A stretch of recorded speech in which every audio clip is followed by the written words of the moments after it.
নাকি বিয়ে করতে যাচ্ছ শুনলাম। হ্যাঁ। হ্যাঁ, কে কে বিয়ে করছে? কে বলেছে তোমাকে এসব কথা? খবরদার, দেখো কে কি বলেছে এসব মাথায় নেবে না। আমি শুধু তোমাকেই বিয়ে করবো, তোমাকেই ভালোবাসি।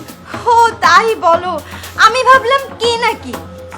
মিথ্যে কথা বললে কিন্তু আমি বক্সিং মেরে তোমার চাপার দাঁত ভেঙে দিব। মাথা খারাপ? আমার ঘাড়ে কয়টা মাথা? হ্যাঁ, এত বড় সাহস আমি কিভাবে পাবো? আর তুমি হচ্ছে আমার লাভ, আমি কি তোমাকে ছাড়া একটা মুহূর্ত বাঁচতে পারবো বলো? শোনো, তোমার মায়ের সাথে কথা হয়েছে না? হ্যাঁ। চলো চলো আমরা আজকেই যাই, বিয়েটা সেরে ফেলি। হ্যাঁ, বিয়ে করা যায়, কিন্তু বিয়ের একটা প্রিপারেশন আছে না। এভাবে বিয়ে করা যায় নাকি? মানে শপিং করতে হবে। আমি তো ভেবেছি আমরা শপিং করতে যাব থাইল্যান্ডে। থাইল্যান্ড? ও মাই গড, আমি তো প্রিপারেশন নিয়ে চলে এসেছি। এই যে দেখো ব্যাগ। আমি তো সারা রাত একদম ঘুমাতে পারি না। কেন জানি মনে হয় তুমি ছাড়া কিছু একটা অপূর্ণতা রয়ে গেছে আমার।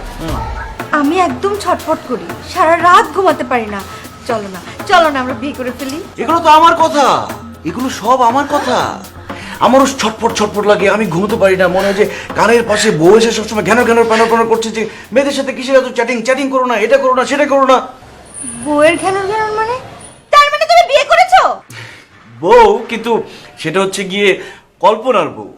মানে আমি স্বপ্নে দেখি যে তুমি আমার কানের পাশে এসে বলো যে ঘুমোতে চলো, চ্যাটিং বন্ধ করো, মেয়েদের আর চ্যাটিংয়ে রিপ্লাই দিতে হবে না, এসব। সত্যি বলছো জানতো? আমি কিন্তু হানিমুনের কথাও ভেবে রেখেছি। এই, আমরা হানিমুনে যাচ্ছি কোথায়? হানিমুনে যাব Switzerland. Switzerland? Oh my God, oh my God, Switzerland হানিমুনে যাচ্ছি। Yes. Yes, yes, yes. Oh my God.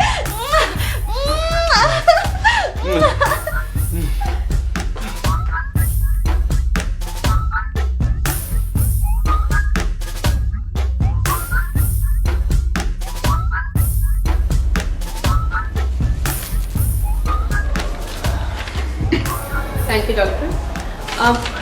আচ্ছা, ওনার এখন কি অবস্থা? Out of danger. এই ঔষধগুলো বাহির থেকে কিনে খাওয়াবেন এবং ওনাকে টেনশন মুক্ত থাকতে বলবেন। কিছু টেস্ট দিয়েছি, টেস্টগুলো করে আমাকে দেখাবেন।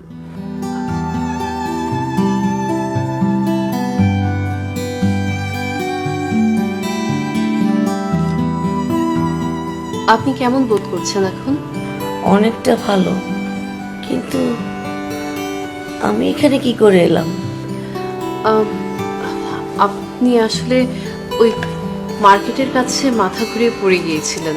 আমি মার্কেটেই যাচ্ছিলাম, তখন আপনাকে পেয়েছি আর পেয়ে এখানে নিয়ে এসেছি। আল্লাহর রহমত, তুমি আমাকে নিয়ে এসেছিলে। তোমার নাম কি মা? জি, আমার নাম সুমনা। ও, কোথায় থাকো? জি, আমার বাসা নিউজ কার্টনে। তোমার বাবা মা? আমার বাবা মা নেই। ছোটবেলা থেকে আমি মামা মামির কাছে মানুষ হয়েছি। আমার মামা বর্তমান ডিআইজি। আচ্ছা মা, এই যে আমার এই ফোনটাতে তোমার নাম্বারটা দিয়ে দাও। জি, অবশ্যই।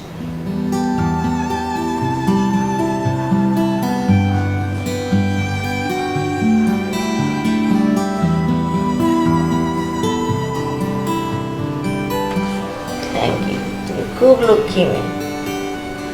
আমি তাহলে আসি। আচ্ছা, আপনি ভালো থাকবেন। জি অবশ্যই, আর আপনি নিজের খেয়াল রাখবেন, কেমন? আর এই যে আপনার প্রেসক্রিপশনটা আপনার বাসা থেকে যেয়ে আসবে, ওনাকে একটু দিয়ে দেবেন। আচ্ছা ঠিক আছে। আসসালামু আলাইকুম। ওয়ালাইকুম আসসালাম।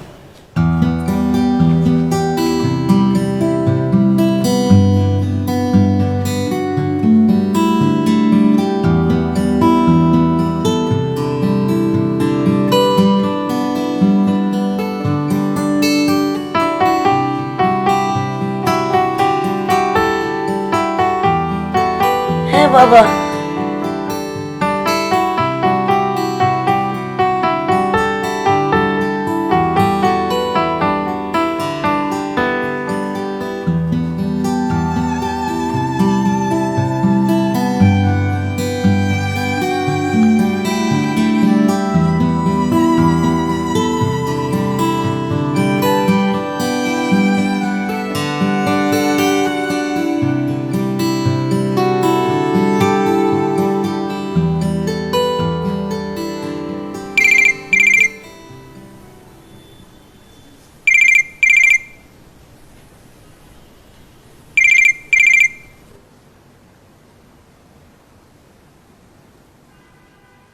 হ্যালো, এই তোমাকে না বলেছি আমাকে আর নক করবো না, বেহায়া কোথাকার। আরে যে কারণে ফোন করেছি শোনো, তোমাকে থ্যাঙ্কস বলার জন্য ফোন করেছি। আজকে তুমি আমার মাকে বাঁচিয়েছো। কি? উনি তোমার মা? ও মাই গড। হবু শাশুড়ির সেবা করেছো, এই জন্য তোমাকে থ্যাঙ্কস। মা তো তোমার প্রশংসা একদম পঞ্চমুখ। না, উনি অনেক ভালো মনের একজন মানুষ। কি অবস্থা এখন মায়ের? এই তো বাসায় নিয়ে এলাম, ডক্টর বলেছেন রেস্টে থাকতে। এই, তুমি কি ওনাকে আমাদের ব্যাপারে সবকিছু বলে দিয়েছো নাকি? আরে না না, পাগল। মা যদি জানতে পারে না, তাহলে আজকে রাতেই তোমাকে বউ করে ঘরে তুলবে। আচ্ছা, আজকে না তোমাকে পাত্রপক্ষ দেখতে আসার কথা ছিল, ওরা কি এসেছিল? এসেছিল, কিন্তু আমাকে বাসায় পায়নি। ওনারা যখন এসেছিল তখন আমি তোমার মাকে নিয়ে হাসপাতালে ছিলাম, তারপর একটু বিরক্ত হয়ে আবার চলে গেছে। মাশাল্লাহ, সিরিয়াসলি এটা নিয়ে আমি টেনশনে ছিলাম। যাক, ভালোই হয়েছে। আচ্ছা, আমি একটু পরে ফোন করছি। হ্যাঁ, ওকে। কি রে, কার সাথে কথা বলছিস? এই তো মা, আমার একটা বন্ধুর সাথে। আচ্ছা শোন, ওই যে আমাকে যে হাসপাতালে মেয়েটা সাহায্য করেছিল না, আমি কিন্তু কাল ওর বাসায় যাচ্ছি। কেন? তোর বিয়ের পাকা কথা বলতে। মেয়েটাকে আমার দারুণ পছন্দ হয়েছে, যেমন সুন্দর তেমন তার গুণ। আচ্ছা শোন, ওর গার্জিয়ান যদি আপত্তি না করে তাহলে আমি বিয়ের কাজটা দ্রুত শেষ করে ফেলবো। সেকান্দার, তুমি কি আটকে যাচ্ছ?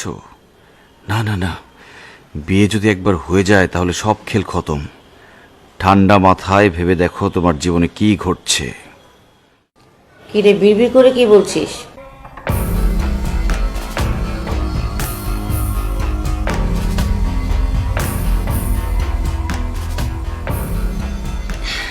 কি করছিস মা? কিছু না মামি, বই পড়ছিলাম। সুমনা, মানে তোর সঙ্গে আমার কিছু কথা ছিল। তোর মামা তো তোর বিয়ের জন্য উঠে পড়ে লেগেছে। তোর কি কোনো ছেলে পছন্দ আছে? হ্যাঁ মামি, আমার পছন্দের একজন আছে। তাই নাকি? ছেলে কি করে, কোথায় থাকে? ওর নাম সেকান্দর, কেএস গ্রুপ অফ ইন্ডাস্ট্রিজের মালিক সালাম খন্দকারের একমাত্র ছেলে। উত্তরাতে থাকে, নিজেদের বাড়ি। তোর চালাকি আমি বুঝি না মনে করছিস, তাই না? দাঁড়া, ওর সাথে কথা বলে তাকে টাইমটা আগে সেট করে নে। বাহ, খুব ভালো কথা। এক মিনিট মামি। হ্যালো, আসসালামু আলাইকুম মা। ওয়ালাইকুম সালাম। কি ব্যাপার, বাসায় গিয়ে তো মাকে একদম ভুলেই গেছো? না না, একদমই না। আপনার শরীরটা কেমন এখন? এই বয়সে আর শরীর, কখন যে উপরওয়ালার ডাক আসে কে জানে। সরি মা, আমি আসলে মামির সাথে কথা বলছিলাম তো, আমি আপনাকে ফোন করতে ভুলে গেছি।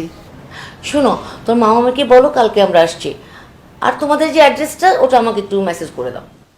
জি অবশ্যই, আমি এক্ষুনি দিচ্ছি। আচ্ছা, ভালো থেকো। হ্যাঁ, কালকে দেখা হচ্ছে। আসসালামু আলাইকুম। ওয়ালাইকুম সালাম। এই শোন, কালকে যত ব্যস্ততা থাক তুই কোনো কাজ রাখবি না, কালকে আমার সঙ্গে যা। যেতেই হবে? ব্যাস, আর কোনো কথা না।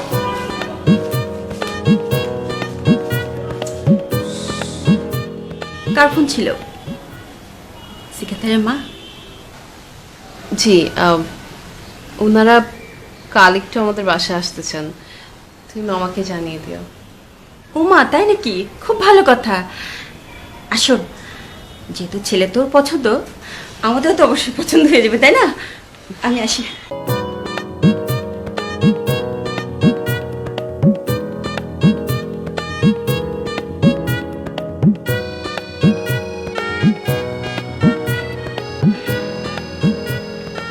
কি সুমনার মতামত পেলে?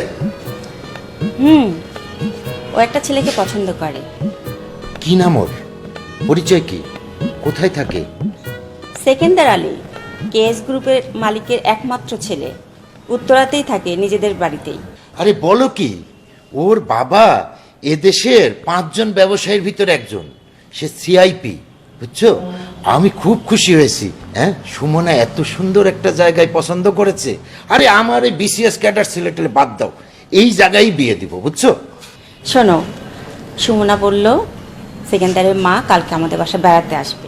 বাহ, চমৎকার। কারণ যেহেতু ছেলে এবং মেয়ে দুজন দুজনকে পছন্দ করে, আসলে মন্দ হয় না। সেকেন্দারের মা আসলে আমরা বিয়ের দিন তারিখটা ঠিক করে ফেলবো, কি বলো? এই শোনো, যেহেতু ছেলের মা আসবে কালকে, বাসায় ভালো কিছু রান্না করতে হবে।